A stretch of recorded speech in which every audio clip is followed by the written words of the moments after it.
Halo, Assalamualaikum. Kembali lagi di Markin Privat. Kali ini kakak akan membahas UM Undip tahun 2017. Saya akan membahas kimia ya dengan kode soal 521. Oke, simak videonya sampai habis ya guys. Kita belajar bersama. Untuk soal nomor 81 sampai dengan 90 itu menggunakan petunjuk A, artinya ini adalah pilihan ganda. Ya, 81. Kadar aluminium di dalam air laut itu adalah 1,08 mg per liter. Miligram per liter itu adalah satuan massa jenis ya. Jadi massa jenisnya aluminium di dalam air laut itu adalah 1,08 mg per liter. Jika air lautnya itu adalah 150 mili, maka volume air laut ya itu adalah 150 mili.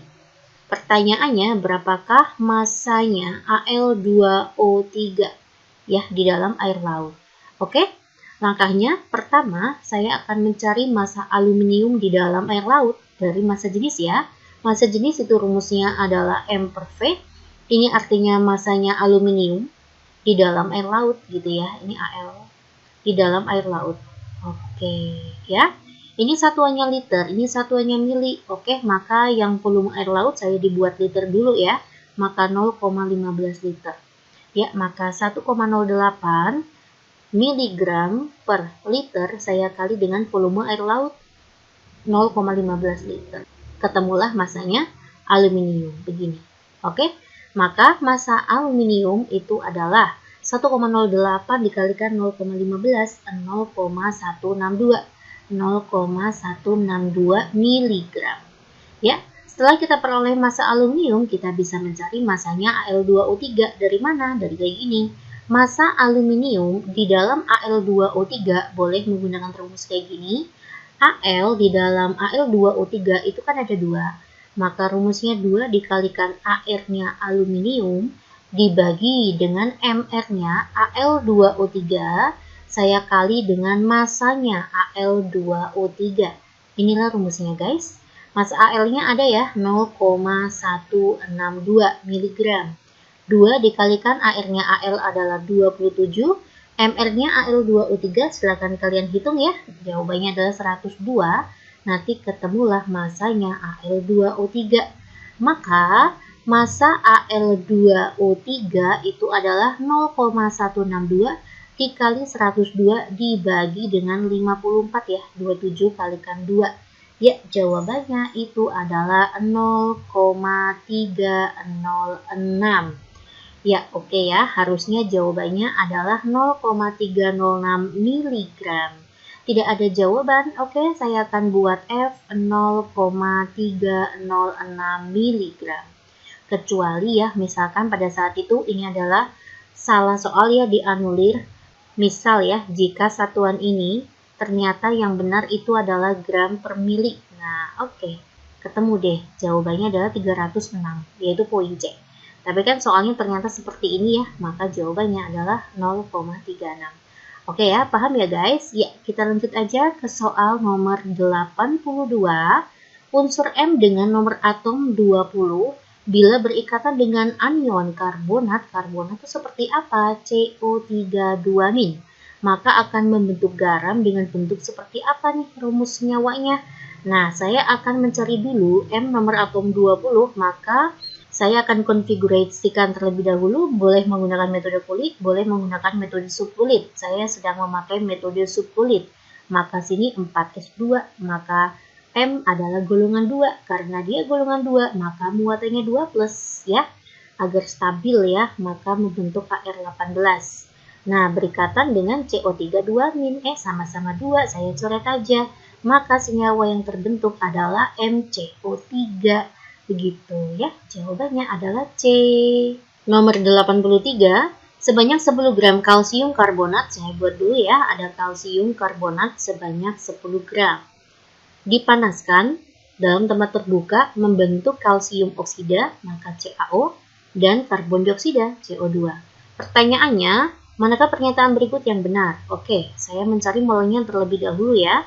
Rumusnya mol adalah gram dibagi mr. CaCO3 itu mr-nya adalah 100, maka ketemulah 0,1 mol. Nah, maka CaO molnya berapa? Ini koefisiennya kebetulan masing-masing 1 ya, dan ini sudah setara. Maka nanti molnya CaO itu juga 0,1, ini CO2 itu juga 0,1 mol. Nah, berarti masanya CaO berapa? Tinggal mol dikalikan MR-nya. 0,1 dikali dengan MR-nya tuh 56 ya. Maka ini 5,6 gram CaO. Nah, berapakah masanya CO2? Ya 0,1 dikali MR-nya 44. Maka masa CO2 yang dihasilkan adalah 4,4 gram. Nah, mana pernyataan yang benar? Ini salah ya. Ini salah.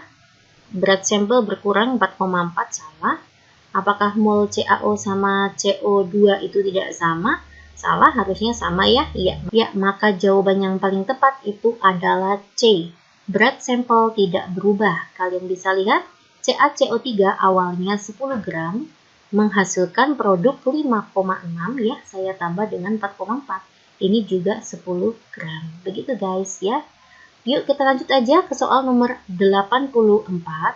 Soalnya adalah MnCl2 dapat dirubah menjadi KMnO4. Ya, saya punya MnCl2 dapat dirubah menjadi KMnO4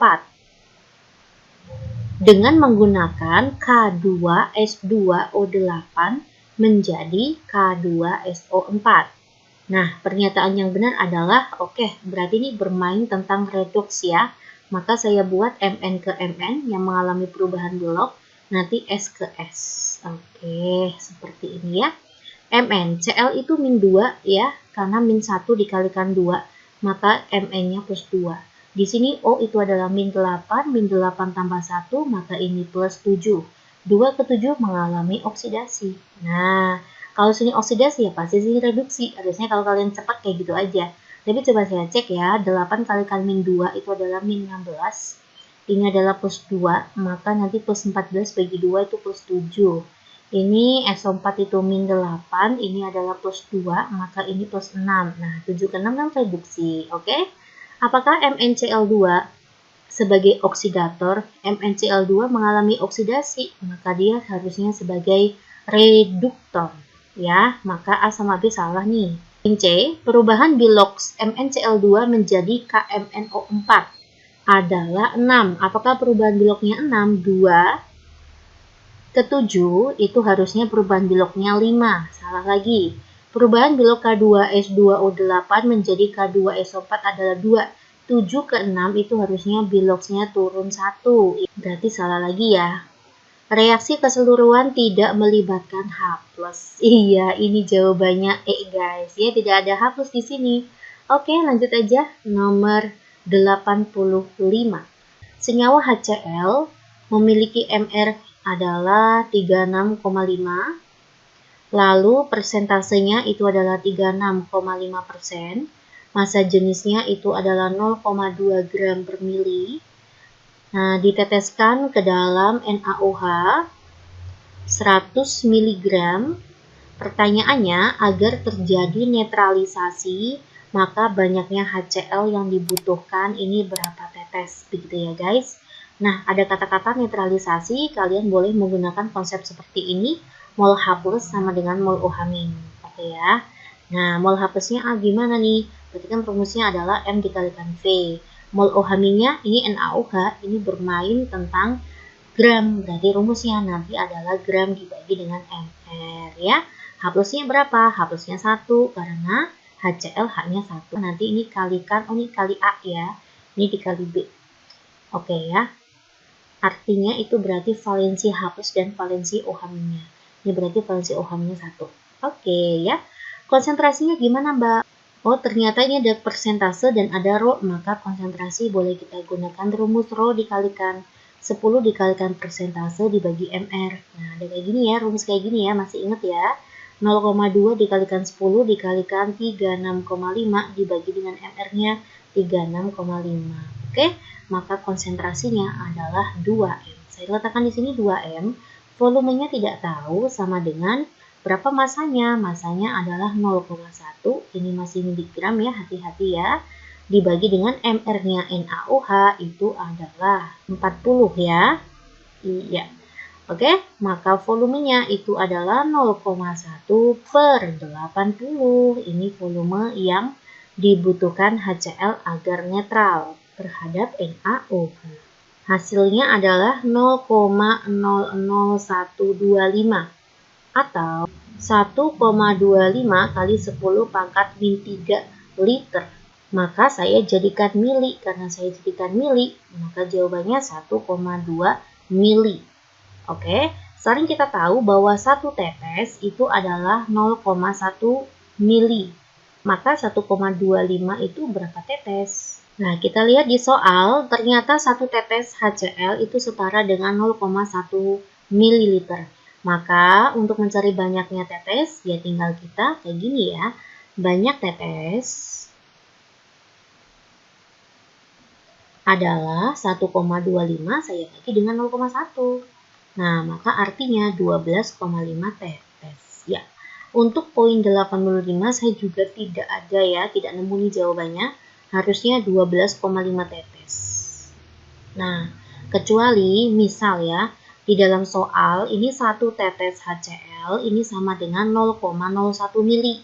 Maka jika soalnya seperti itu ya, ini apabila 1 tetes HCl itu adalah 0,01 mili, maka nanti banyaknya HCl yaitu 1,25 dibagi dengan 0,01. Ini baru betul ketemunya 125 tetes. Oke ya. Nah, saya akan gunakan konsep yang F aja karena yang diketahui adalah 0,1 mili. Oke ya, semangat ya. Yang penting kalian tahu caranya jika ketemu soal seperti ini. Ya, kita masuk ke soal nomor 86. Ke dalam cuka perdagangan 50 CH3COOH, saya punya CH3 COOH 50 ml. Dengan nilai Ka-nya itu adalah 10 pangkat min 5 ya. Kadarnya itu adalah 60% dan massa jenisnya itu adalah 0,2 gram per mili. Ditambah dengan butiran NaOH, saya tambah dengan NaOH, sehingga menghasilkan pH sebesar 5. Oke, bila rata-rata 1 butir NaOH itu adalah 10 mg, pertanyaannya berapakah banyaknya NaOH yang dibutuhkan? Nah, oke. Saya kerjakan, maka ini menghasilkan CH3COONA plus H2O.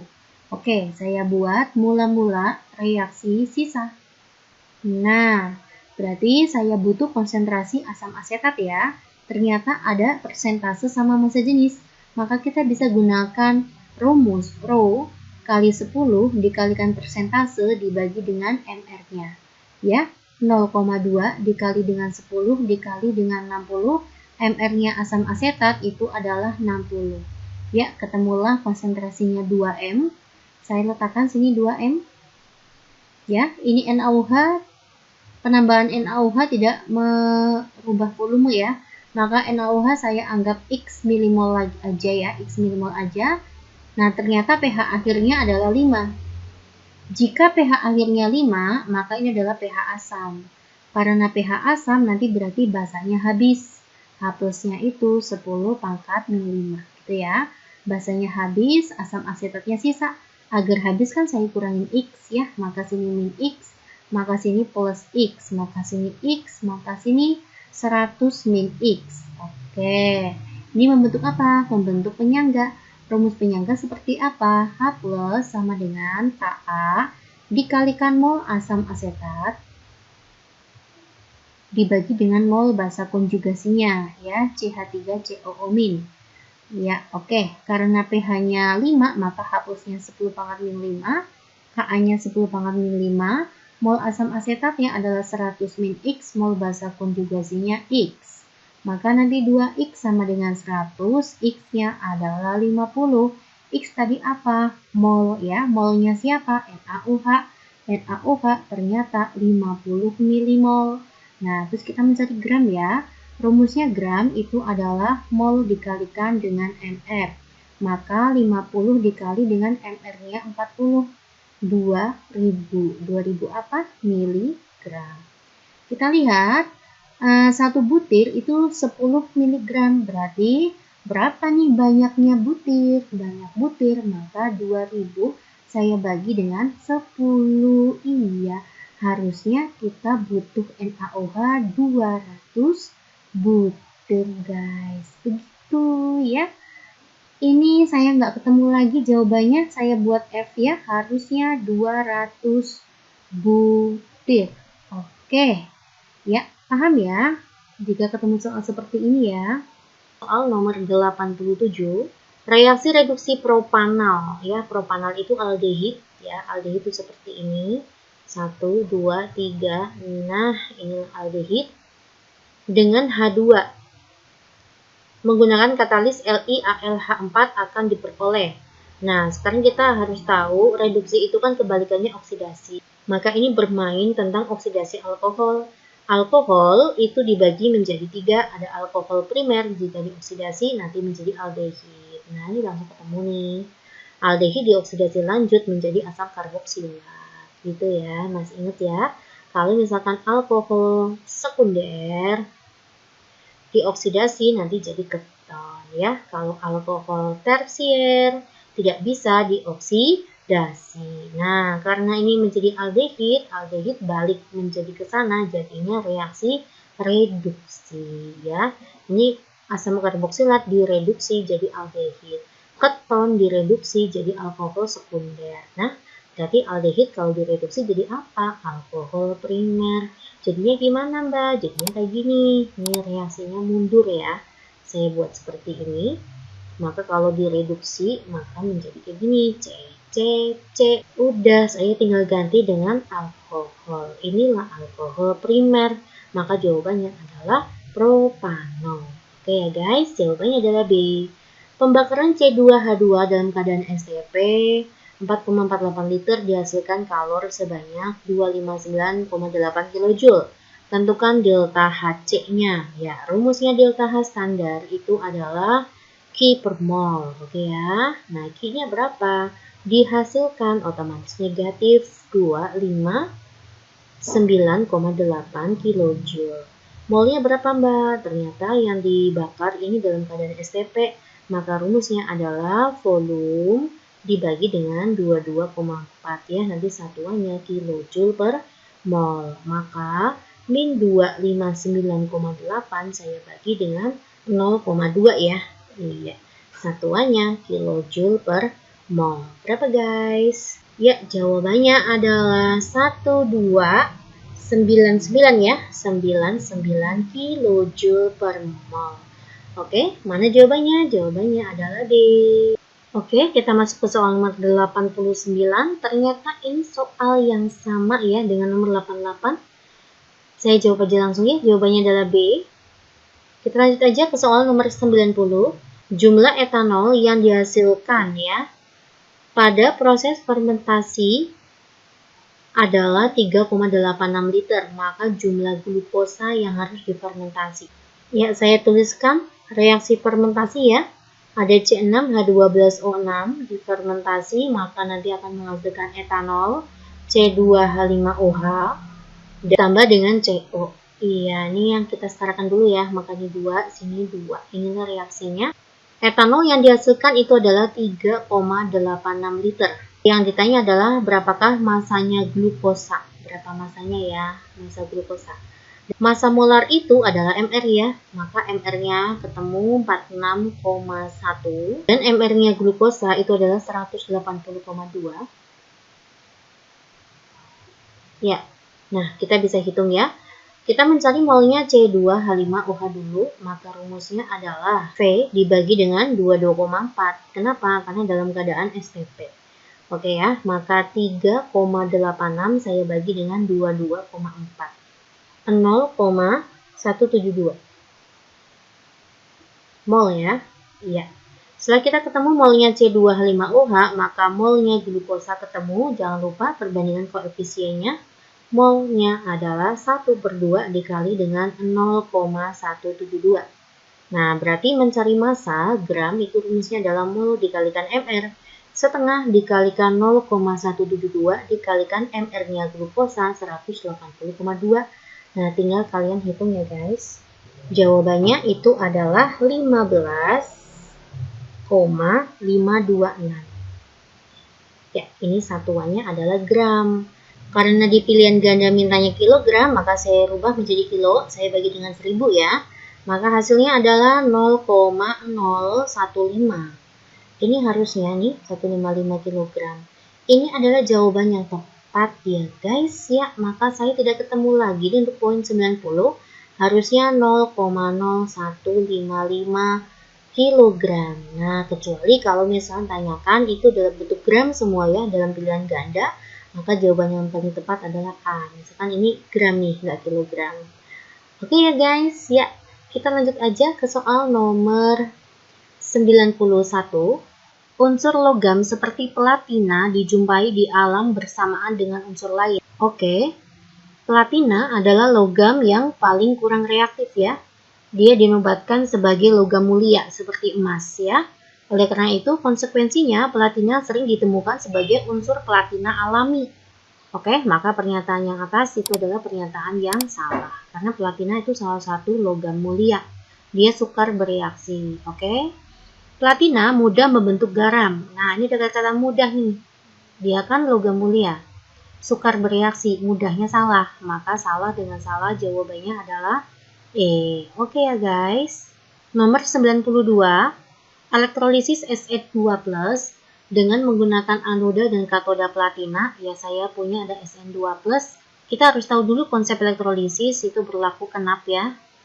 Katoda negatif, anoda positif ya. Maka nanti jika saya punya ada AB, terion menjadi A+ dan B-, contoh ya senyawa AB ya. Nanti akan masuk ke katoda itu muatannya negatif, anoda itu muatannya positif, maka nanti yang masuk ke katoda itu yang muatannya positif. Nah, ini larinya ke sini guys. Maka nanti B- larinya ke sini. Larinya ke sini ya. Jadi positif ke negatif, negatif ke positif. Nah, yang ditanya adalah Sn2+.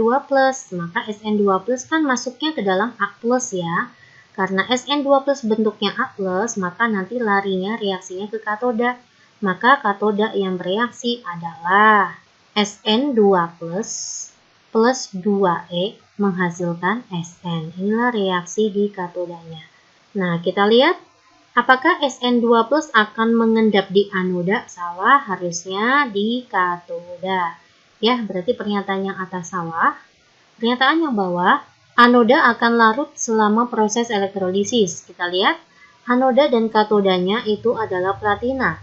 Jika anoda bentuknya platina, platina itu berarti inert ya. Anoda inert itu tidak akan bereaksi, maka dia tidak akan larut.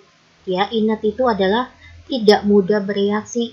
Maka artinya anodanya akan tetap, dia tidak akan larut. Nah, yang bereaksi nanti adalah si B- ini. B- ini yang masuk ke anoda. Jadi anodanya akan tetap ya, dia tidak ikut bereaksi karena platina itu adalah salah satu contoh anoda inert, dia tidak mudah bereaksi. Maka pernyataan yang bawah anoda akan larut, nah salah lagi ya. Oke, salah-salah maka jawabannya adalah E. Ya, saya ingatkan kembali ya untuk yang katoda dan anoda inert itu ada 3 ya, PTAUC. PTAUC. Nah, anoda dan katoda jika menggunakan logam seperti ini, maka dia tidak akan bereaksi. Oke, tidak akan larut gitu ya guys. Ya, lanjut aja ya. Kita masuk ke soal nomor 93. Katalis berguna untuk mempercepat proses reaksi. Betul banget. Karena katalis menurunkan energi untuk melalui jalur reaksi alternatif. Ya, energi yang tepat adalah energi aktivasi ya harusnya ya. Oke, benar-benar berhubungan, jawabannya adalah A. Jika entalpi pembentukan asetilen dari grafit berharga positif, oke saya buat kayak gini ya. Asetilen itu adalah C2H2 dibentuk oleh C sama H2. Maksudnya kayak gini. Ya, ini berarti 2C. Ternyata delta H-nya itu adalah positif. Maka reaksinya adalah reaksi endoterm, maka nanti sini artinya positif, maka sini artinya negatif ya. Maka asetilen terbentuk melimpah pada suhu yang diturunkan. Oke, kita bermain proses kesetimbangan. Jika suhu dinaikkan, maka reaksi bergeser ke positif. Tapi kalau suhu diturunkan, reaksi bergeser ke yang negatif. Karena suhu diturunkan, maka bergeser ke negatif. Negatif kemana? Ke kiri.